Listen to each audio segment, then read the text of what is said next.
All those things at which thou wishest to arrive by a circuitous road, thou canst have now, if thou dost not refuse them to thyself. And this means, if thou wilt, take no notice of all the past, and trust the future to Providence, and direct the present only conformably to piety and justice. Conformably to piety, that thou mayest be content with the lot which is assigned to thee, for nature designed it for thee, and thee for it. Conformably to justice, that thou mayest always speak the truth freely and without disguise, and do the things which are agreeable to law and according to the worth of each.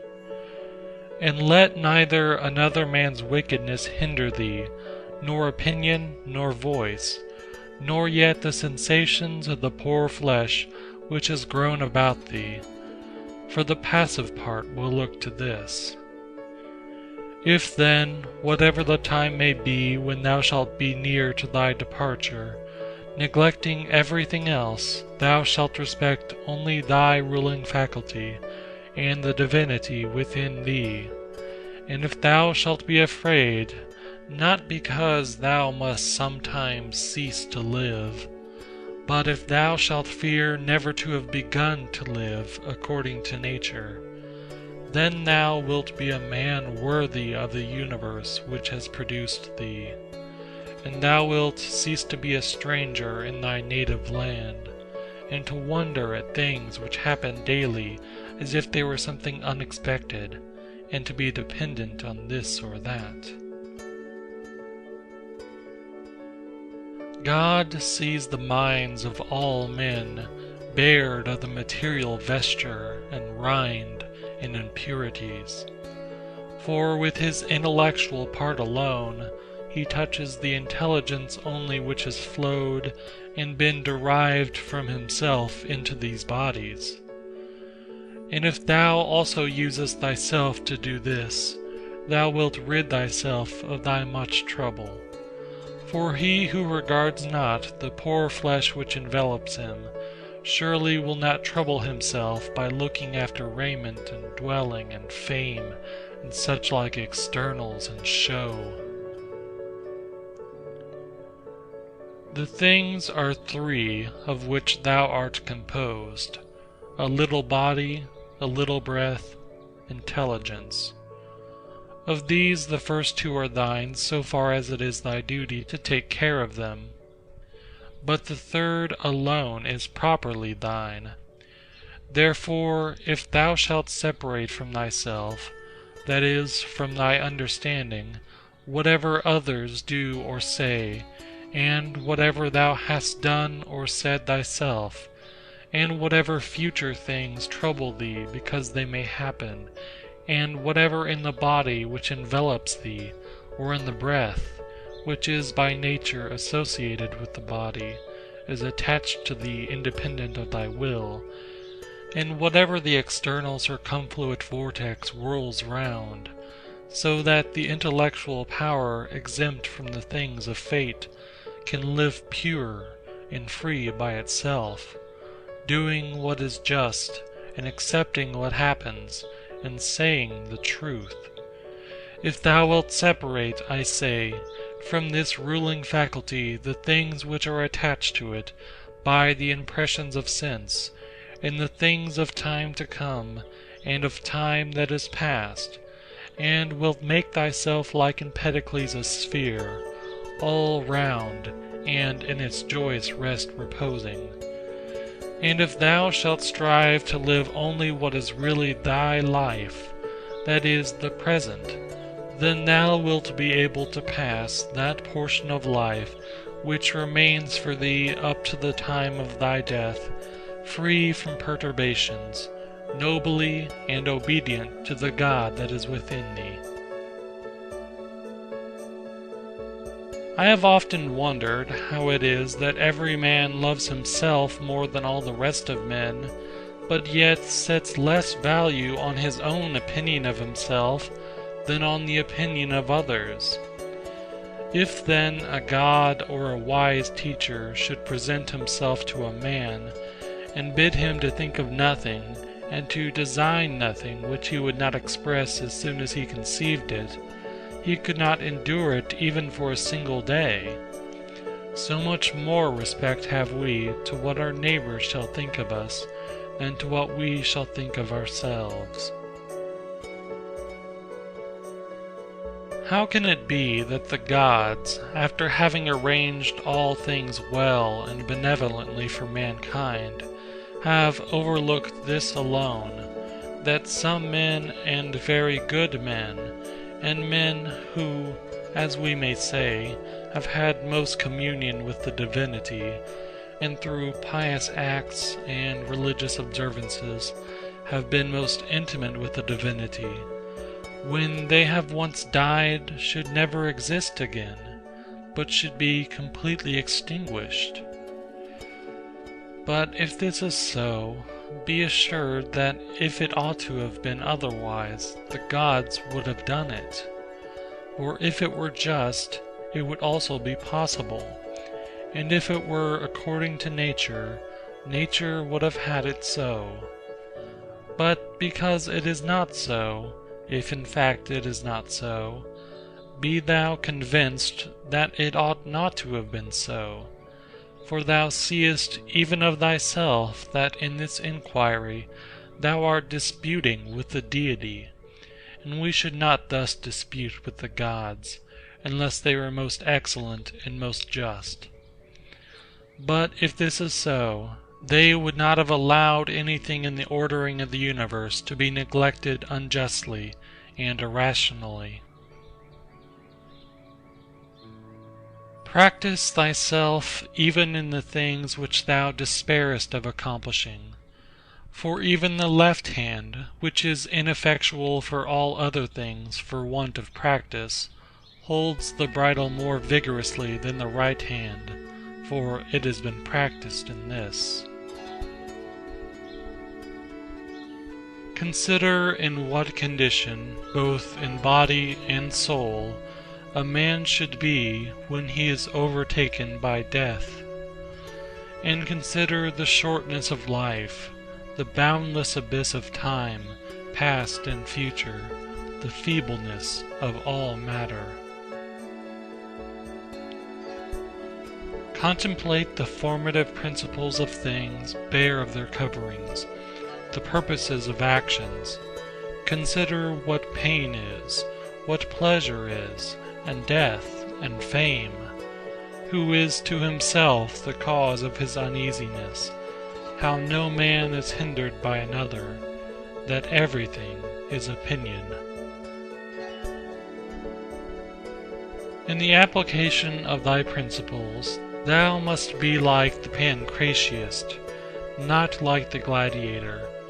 For the gladiator lets fall the sword which he uses, and is killed.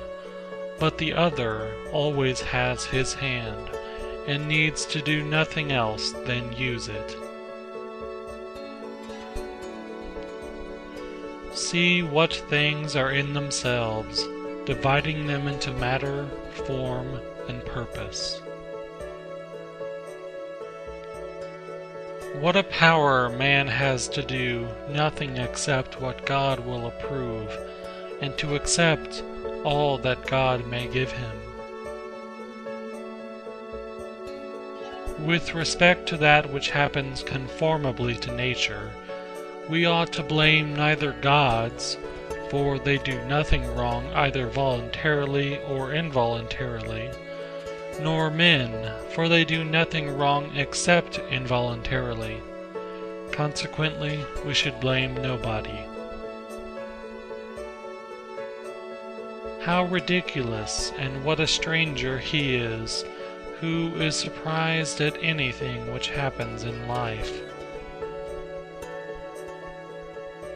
Either there is a fatal necessity and invincible order, or a kind providence, or a confusion without a purpose and without a director. If then there is an invincible necessity, why dost thou resist? But if there is a providence which allows itself to be propitiated, make thyself worthy of the help of the divinity.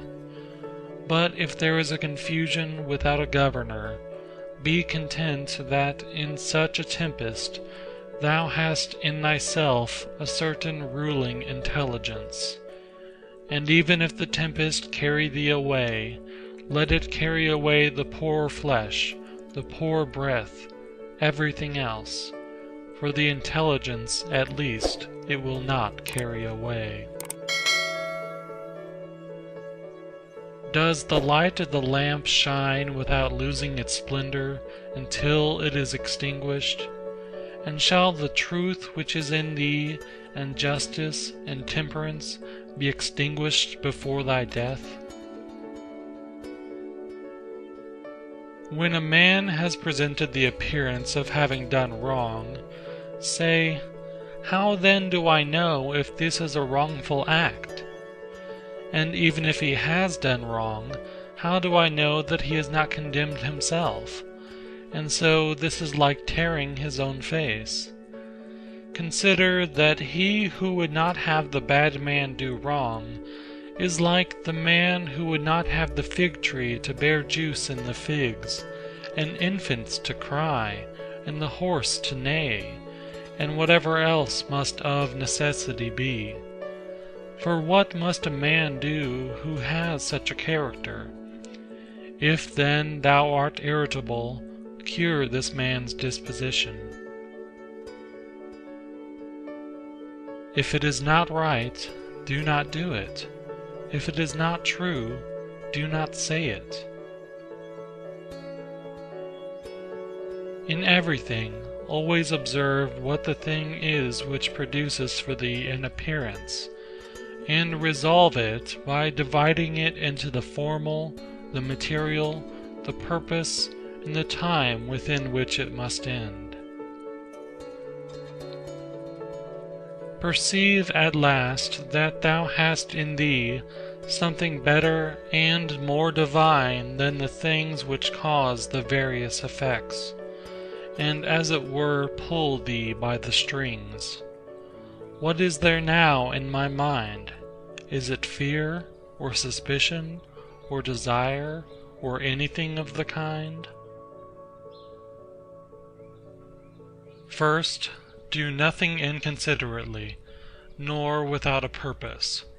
Second, make thy acts refer to nothing else than to a social end. Consider that before long thou wilt be nobody and nowhere, nor will any of the things exist which thou now seest, nor any of those who are now living. For all things are formed by nature to change and be turned and to perish, in order that other things in continuous succession may exist. Consider that everything is opinion, and opinion is in thy power. Take away then, when thou choosest, thy opinion, and like a mariner who has doubled the promontory, thou wilt find calm, everything stable, and a waveless bay. Any one activity, wherever it may be, when it is ceased at its proper time, suffers no evil because it is ceased, nor he who has done this act does he suffer any evil for this reason that the act has ceased. In like manner then, the whole which consists of all the acts which is our life, if it cease at its proper time, suffers no evil for this reason that it has ceased. Nor he who has terminated this series at the proper time has he been ill dealt with. But the proper time and the limit nature fixes, sometimes as in old age, the peculiar nature of man, but always the universal nature, by the change of whose parts the whole universe continues ever young and perfect. and everything which is useful to the universal is always good and in season. Therefore the termination of life for every man is no evil, because neither is it shameful, since it is both independent of the will and not opposed to the general interest. But it is good, since it is seasonable and profitable to and congruent with the universal. For thus too he is moved by the deity, who is moved in the same manner with the deity, and moved towards the same things in his mind. These three principles thou must have in readiness. In the things which thou doest, do nothing either inconsiderately or otherwise as justice herself would act. But with respect to what may happen to thee from without, consider that it happens either by chance or according to providence, and thou must neither blame chance nor accuse providence.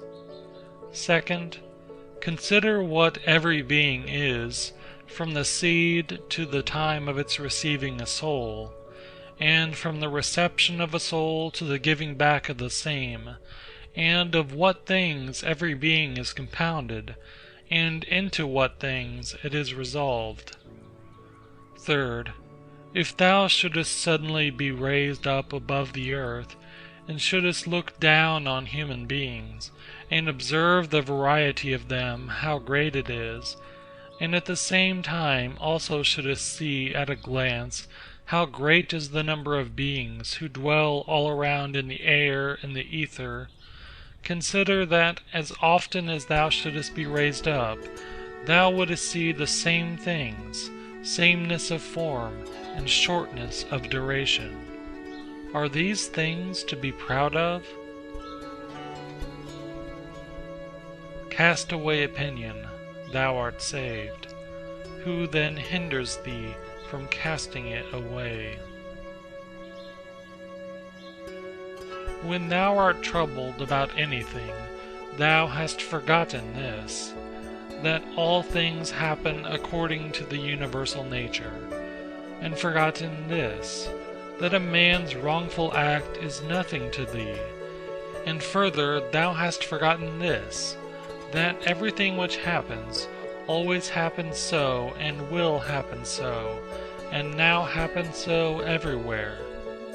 Forgotten this too, how close is the kinship between a man and the whole human race, for it is a community, not of a little blood or seed, but of intelligence. And thou hast forgotten this too, that every man's intelligence is a god, and is an efflux of the deity.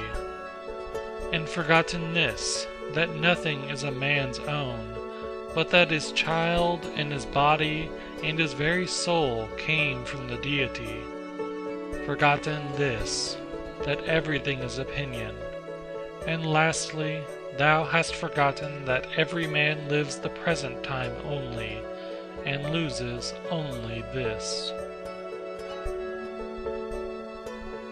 Constantly bring to thy recollection those who have complained greatly about anything, those who have been most conspicuous by the greatest fame or misfortunes, or enmities, or fortunes of any kind. Then think, where are they all now? Smoke and ash and a tail, or not even a tail. And let there be present to thy mind also everything of this sort, how Fabius Catilinus lived in the country, and Lucius Lupus in his gardens, and Stertonius at Baiae, and Tiberius at Caprii, and Rufus at Velia. And, in fine, think of the eager pursuit of anything conjoined with pride, and how worthless everything is, after which men violently strain, and how much more philosophical it is for a man in the opportunities presented to him to show himself just, temperate, obedient to the gods, and to do this with all simplicity. For the pride which is proud of its want of pride is the most intolerable of all. To those who ask, "Where hast thou seen the gods? Or how dost thou comprehend that they exist, and so worshipest them?" I answer, in the first place, they may be seen even with the eyes. In the second place, neither have I seen even my own soul, and yet I honor it.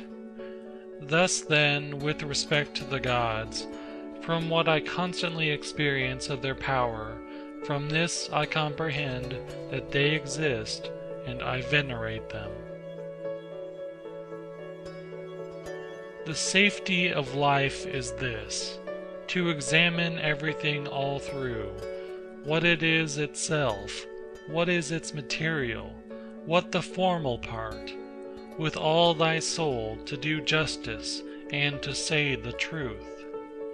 What remains except to enjoy life by joining one good thing to another, so as not to leave even the smallest intervals between? There is one light of the sun, though it is interrupted by walls, mountains, and other things infinite. There is one common substance, though it is distributed among countless bodies which have their several qualities. There is one soul, though it is distributed among infinite natures and individual circumscriptions. There is one intelligent soul, though it seems to be divided.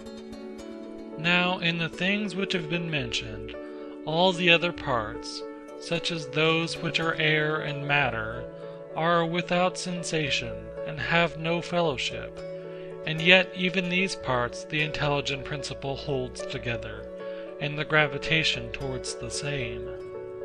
But intellect in a peculiar manner tends to that which is of the same kin, and combines with it, and the feeling for communion is not interrupted. What dost thou wish? To continue to exist? Well, dost thou wish to have sensation, movement, growth, and then again to cease to grow, to use thy speech, to think? What is there of all these things which seems to thee worth desiring? But if it is easy to set little value on all these things, turn to that which remains, which is to follow reason and God. But it is inconsistent with honoring reason and God to be troubled, because by death a man will be deprived of the other things.